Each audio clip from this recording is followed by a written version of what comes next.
Uniform civil code के बीच क्यों आया धर्मेंद्र का नाम? धर्मेंद्र और हेमा मालिनी के खिलाफ क्यों उठी आवाज? क्या शादी के लिए मुस्लिम बन गए धर्मेंद्र और हेमा मालिनी? सिख बीजेपी नेता ने धर्मेंद्र और हेमा पर क्यों साधा निशाना?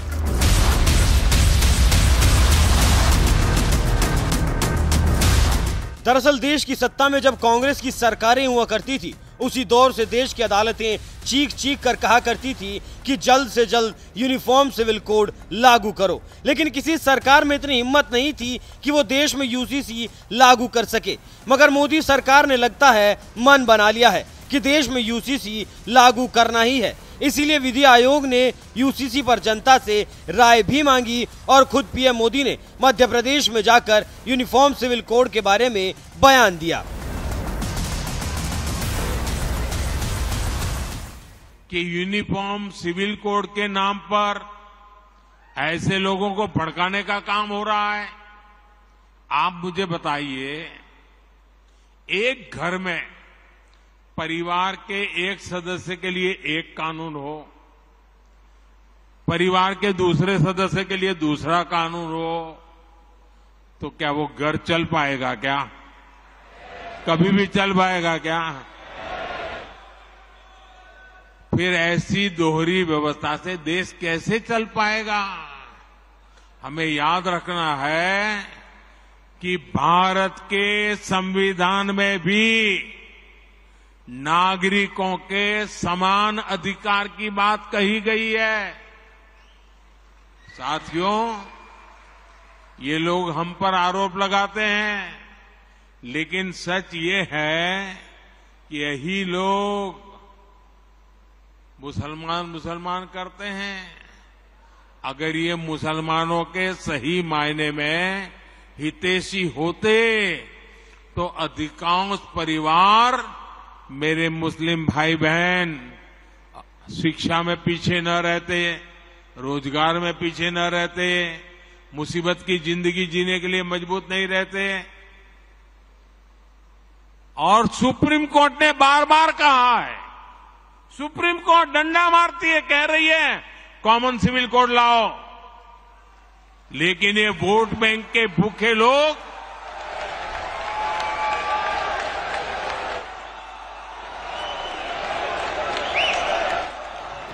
प्रधानमंत्री के बयान के बाद जहां देश भर में यूनिफॉर्म सिविल कोड पर तगड़ी बहस छिड़ गई, तो वहीं दूसरी तरफ तमाम मंचों पर इस मुद्दे को लेकर चर्चाएं भी होने लगी।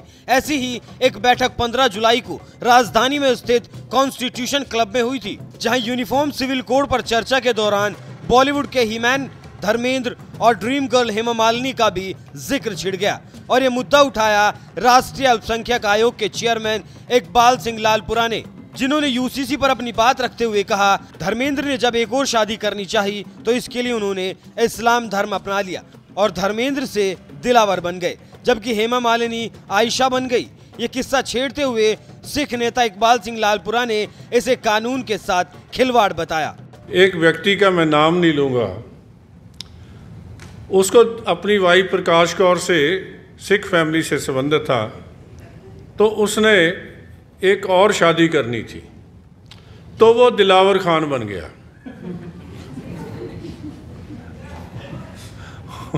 और जो जिस बहन ने उससे शादी करनी थी वो आयशा बन गई। शादी तो हो गई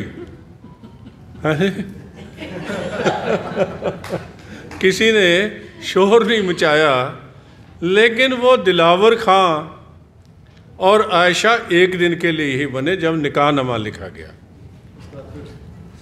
आज वो फिर धर्मेंद्र और हेमा मालिनी हैं।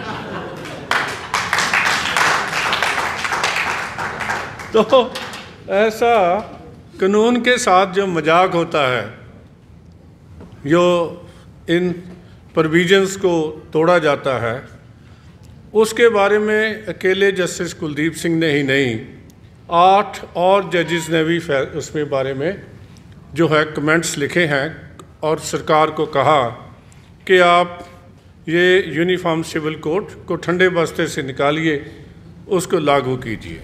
यूनिफॉर्म सिविल कोड के मुद्दे पर चर्चा के लिए हुए इस कार्यक्रम में इकबाल सिंह लालपुरा ने धर्मेंद्र और हेमा मालिनी से जुड़ा सालों पुराना जो किस्सा बताया है उसके बारे में आपको बता दें। ये बात दरअसल साल 1980 की है, जब फिल्म इंडस्ट्री में धर्मेंद्र और हेमा मालिनी का सिक्का चला करता था और दोनों ने एक साथ 35 से भी ज्यादा फिल्मों में काम किया, जिनमें से कई फिल्में तो सुपरहिट रही। फिल्मों में हेमा मालिनी के साथ काम करते करते धर्मेंद्र खुद शादीशुदा होने के बावजूद उन्हें दिल दे बैठे। हालांकि उस दौर में हेमा मालिनी के दीवानों की कमी नहीं थी। जितेंद्र और संजीव कुमार जैसे मशहूर अभिनेताओं ने तो उन्हें शादी तक के लिए प्रपोज किया था, लेकिन इसके बावजूद वो नहीं मानी क्योंकि उनका दिल धर्मेंद्र पर आ चुका था। लेकिन सबसे बड़ी दिक्कत ये थी कि धर्मेंद्र इंडस्ट्री में आने से पहले ही शादीशुदा थे।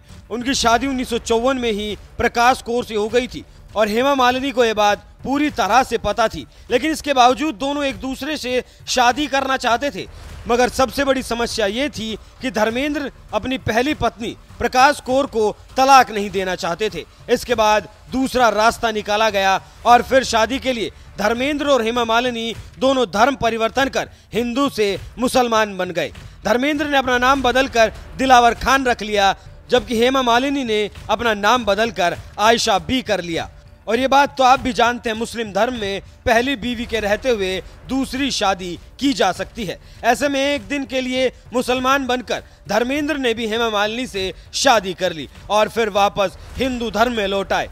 और आज भी धर्मेंद्र अपनी दोनों पत्नी प्रकाश कौर और हेमा मालिनी के साथ रिश्ता निभा रहे हैं। बहरहाल धर्मेंद्र और हेमा मालिनी का जिक्र छेड़कर राष्ट्रीय अल्पसंख्यक आयोग के चेयरमैन इकबाल सिंह लालपुरा ने यूनिफॉर्म सिविल कोड पर जो कुछ कहा है, इस पर आपका क्या कहना है? अपनी राय हमें कमेंट कर जरूर बताएं। जो पिछला लॉ कमीशन था उसने इसके बारे में क्वेश्चनियर भेजा और लोगों को कहा कि अपनी राय दी जाए। नए लॉ कमीशन ने भी वही बात कही है कि हम आपको क्वेश्चनियर भेजते हैं, ये कंसेप्ट पेपर है, इसकी बैकग्राउंड क्या है, इसको कैसे होना चाहिए। तो मेरे पास जो भाई आए, आज तो ख़त्म हो गई डेट, मैं सभी को यही कहता रहा कि आप अपनी जो है राय, इसके ऊपर जवाब जो है वो लिख के भेजिए, जिससे आपकी सभी बातों को लॉ कमीशन ध्यान में रखेगा।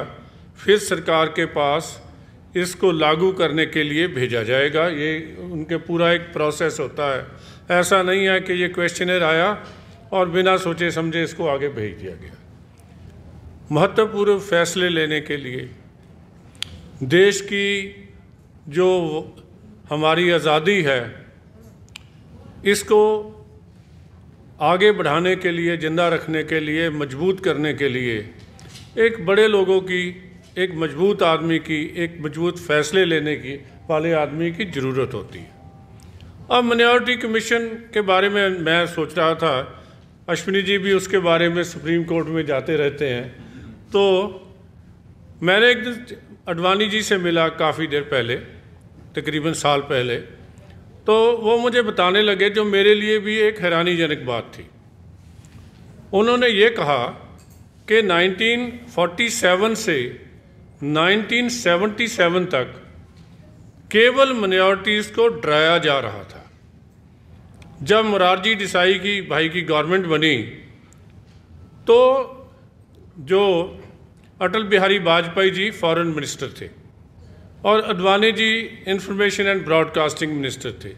तो हमने कहा भाई इनके अंदर का डर तो निकालो, ये भारतीय हैं, इनको भारतीयों की तरह जीने का हक मिलना चाहिए। जो ये सेंस ऑफ इनइक्वालिटी है, डिस्क्रिमिनेशन है, ये जो है, और डर जो है, ये तीनों चीज़ों को ख़त्म करो।